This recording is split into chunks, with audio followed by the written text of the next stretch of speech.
So there was a point where I was making $50,000 to $70,000 every single month with my agency, and I hated running it. I was working all day, I was constantly stressed, constantly replying to messages, and honestly, it was just the worst thing ever. And I've gone from that to the point where now the business can run without me. I'll literally check my phone and see notifications of sales being closed. And it's just a much more enjoyable time running the business. And specifically in this video, what I'm going to cover is exactly what changed, the framework I learned from studying billionaires and how you can apply this to yourself, exactly when to automate or delegate processes in your agency, the step-by-step process that you can take right now to do the same, and then finally what to do after delegating everything when you have all this free time. So going back to the past situation where we were making around 70K, but everything was just chaos, genuinely, every single day was like I would wake up stressed from the night before because all these clients are messaging me. First thing that I would do is I'll go straight into client work, right? Just open up the laptop, still like groggy-eyed, open up the client work, 2-3 hours of that. As soon as that's done, I go straight into calls with the actual clients. Once I finish those calls, I go into sales calls for even more hours from there. Again, this is back to back to back to back. Then after that, I would have calls with the American clients in the evening. And then once I finish that, then I would speak to the team, or the little team that we had, and just like talk about the day. But at the end of that day, you can imagine 8 hours of straight work, 10 hours, 12 hours. It's just chaos, right? It's just constant back and forth. And honestly, doing this, it's terrible. And ironically, the thing is, most people, they start the agency because they want freedom. They're like, oh, I don't want to work at 9 to 5. I don't want to work for someone else. They're like, oh, I'm going to start an agency. Then you end up working for like 15 bosses, and these are your clients and your team. So at this point, it is like, look, I was making all this money, like constantly. Money was going into my personal account, into the business account, but it's like, when do you even spend? I didn't even have the time to spend the money. So it is like, this is something here is not working. And going back from the situation, now we're at the point where I don't actually need to be here for the business to run. For example, we have a setting team of around 10 setters managed by a setter manager who manages all the bookings. Right, they're booking 10 to 15 calls every single day without me doing anything. Then we have sales reps on the team right now who take the calls, convert them into clients, and they sign up for the business. Again, I'm not involved in this. Yes, I'll manage it, but I'm not doing this. Then on the delivery side, obviously a big part of what we do is information. So that's taken care of. And then we have an operations manager who helps with the answering of questions, the billing, the client support, all these other aspects of the business. Now, obviously, I'm still very involved in like the coaching calls because honestly, I just like doing it. But the point is that I don't need to be there for it to run. And this is the point that most agency owners want to get to where, yes, they want to work all day. They're ambitious people. They want to, put effort and time into something meaningful, but they don't want to be required. If they do want to take a day off, they can. If they do want to travel somewhere, they can. If they do want to, just do anything, like they have the freedom to move from their location. So the first point that I heard that really shifted my perspective on how I actually made this transition is, I heard this from Naval Ravikant, and he's worth a couple $100 million. He's extremely smart. And what he said was, it matters more what you work on than how hard you work, right? There's people who, are in the gardens, like cutting like leaves and all these things, who work a lot more than a lot of people. But there's also billionaires who work 2 hours a day and make all this money not having to do much. And it's purely because of the leverage that they have in the tasks that they do. So for example, there was a point where I was taking sales calls all day, back to back, 8 calls a day. And I was thinking, I'm taking all these sales calls. Yes, I'm making a lot of money, but how is the business going to grow? Am I just going to keep doing this forever? Then I had the realization, I was like, look, instead of me taking sales calls for 8 hours a day, I could spend 8 hours one time training a rep, and he could take all the calls all the time. And then I could spend the rest of the time doing things like managing the team, posting content, all these other things that have a higher impact on my time. The second point that I learned, and I heard this from Andrew Wilkinson, he was saying that the job of a CEO isn't to be doing the work in the business. The job of the CEO is to set the strategy of the business, to measure the success of this, and to put the right people in place to actually get this done.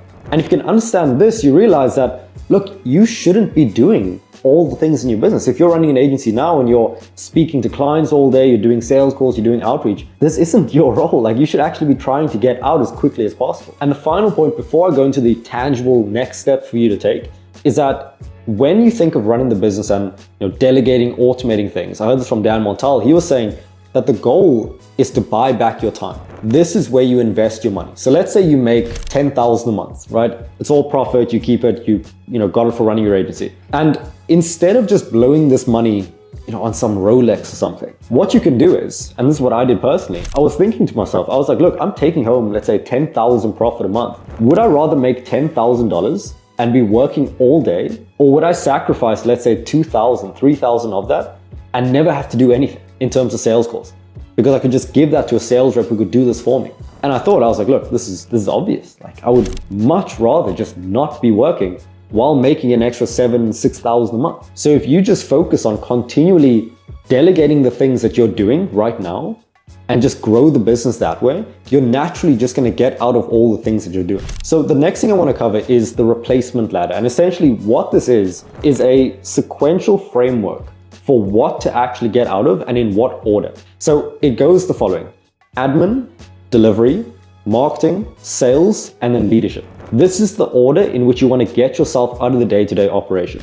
So for example, when I refer to admin, it genuinely means, like, imagine a situation where you're just starting your agency. When I was doing it, the things that I had to do was like lead sourcing, basic client support, like setting up my client accounts. The first thing that you want to delegate is all of these admin-based tasks. So if you can imagine for your clients currently, it's like, are you doing the onboarding? Are you setting up their accounts? Are you setting up the ads manager? Are you sourcing leads? These are the things that you need to get out of first. And then once you get out of that, the next focus is in getting out of delivery. So to illustrate the replacement ladder in action, I want to make it very tangible for you. What I'll do is, let's just go over a scenario where someone starts out an agency. Let's say they help gyms to get more clients with Facebook ads. They have no clients right now. They're just starting out. And all they're doing every single day is just hustling to get that first client in. And honestly, like, if you're in this stage right now, or if you're at any stage just trying to sign more clients, I made a video going over our best systems for actually getting these clients in. So just take that if you're struggling with this. It's the first link in the description. But let's say you are in the situation, you're hustling, you're sending messages, you're trying to get your first client in, and you finally do. You sign the client, you onboard them, you set up their accounts, you start running ads, you get some results. Okay, that's where we are right now. And let's say you've done this 2 more times. So now you have 3 clients, and now it's just about managing them. But now you're getting pretty busy. Right now you have to send outreach, you have to do sales calls, you have to do delivery, you have to do client support, you're in all these things. So step 1 of getting yourself out is removing yourself from admin. Now the admin tasks are essentially all the ancillary things you need to do around the core things like delivery, marketing, and sales. So think about lead sourcing. Think about setting up your ads manager for your client. Think about doing very basic client support, like, where can I get this document? That's super basic stuff. So the first thing you need to understand is that, going back to the principles, we're hiring to buy back our time. So the only point at which we delegate things or automate things is once we have something working and our time is maxed out. So for example, let's say your entire day is filled up with all these things. The first thing we need to start delegating is the admin side of that. Okay, so this means just getting like a virtual assistant who can take care of the onboarding, the client setup, all these basic things. Now, once we've done that, let's say in this example, you've stepped out of the admin things. This is freed up, let's say 60 to 70% of your time, an extra couple hours per day. And you use that time purely to actually keep doing more outreach, get more clients in. And now let's say you're at the point where you've signed 5 clients, 6 clients, maybe even 7. And at this point, let's say you could be making around 7,000 a month, right? The next constraint that you're gonna face is on the delivery side of things. So actually getting results for your clients. So now, like we were saying, you're making 7,000, you're probably paying the VA like 500. So you've got 6.5 profit. The next thing you gotta do when your time is maxed out and you've figured out how to get results is you hire someone to take care of the delivery. Now, what this looks like is getting a media buyer, getting a marketing manager, whatever it is, who can do the actual work for you, for your client. Okay, so you get someone in and they can manage, let's say, the 7 clients, and you pay them, let's say, $1,500. So now you're paying $2K in team, you're making $5K profit. All you have to do is get bookings and close deals. But that's your day to day, because they take care of the delivery, the onboarding, the setup, all these things. Now, let's say you keep going. You invest this time into actually getting more clients. So you keep sending outreach, you keep doing sales calls, and now you sign, let's say, 10 clients, 15 clients. Now you could be making around 15,000 a month, and you're still paying that 2K for your team. So now you're gonna be at the point where you're managing delivery, you're managing the admin team, and the next thing you need to give off is the marketing aspect. So this is the setting. So for example, you could get a commission-based setter. They'll do all the bookings for you. They'll reach out, they'll follow up, they'll do the lead sourcing, everything is taken care of. And you just have to take the sales calls. And again, the video I was mentioning earlier, it explains how to get these commission-based setters. And it's honestly one of the fastest ways to scale to your first 50K. But at this point, that's the next hire, getting out of marketing. So now you get the setter, you've got the people on delivery, you've got the admin people. All you're doing now is managing this team and doing sales calls yourself. And now, because you've got someone else doing it, and you could have multiple other people doing the setting, you can scale up bookings very quick.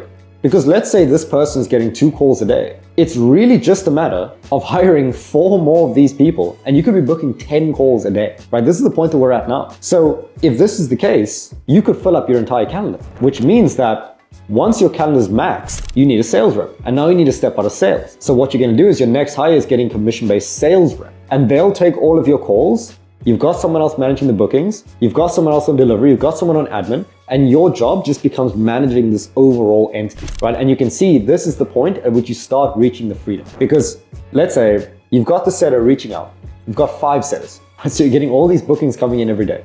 You've got the sales rep, so they're signing new clients into your business. You've got the person on admin doing the onboarding for your clients, so you don't even have to speak to them. And you've got someone on delivery getting results and giving them updates. And genuinely, that is how the business can run without you having to do anything. And the final step of this is delegating leadership. Now, this is nearing the point where we're at now, where you can get, let's say, sales managers, setter managers, operations managers, even potentially a CEO who can do all of this for you, who can do the management aspects for you. And this is the progression you can take to go from 0 starting out to, if we carry on with the example we're talking about, this could get you to 100K, genuinely. Because then it's just a matter of, let's say you sign more clients, just getting more people on delivery, getting more people on admin, getting more sales reps, getting more setters.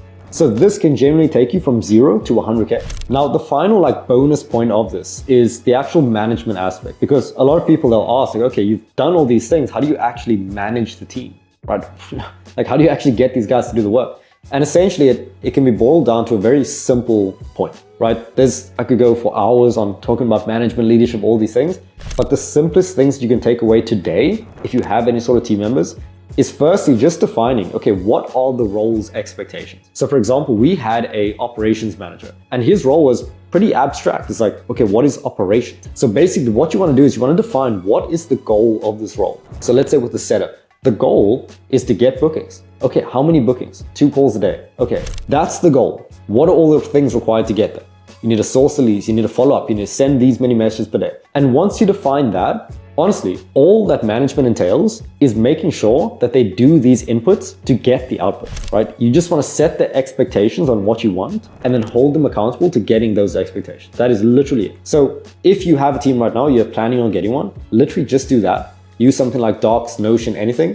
Write down what's the goal of the role, the expectations, what's the requirements to achieve that goal, and then every day have a meeting with them, check in, make sure they're doing the things, and as a result, they'll just naturally just achieve the goals. And those are the high-level steps that you can take to go from just starting out all the way to the 100K while not being in a situation where you are a slave to the business and you're working all day.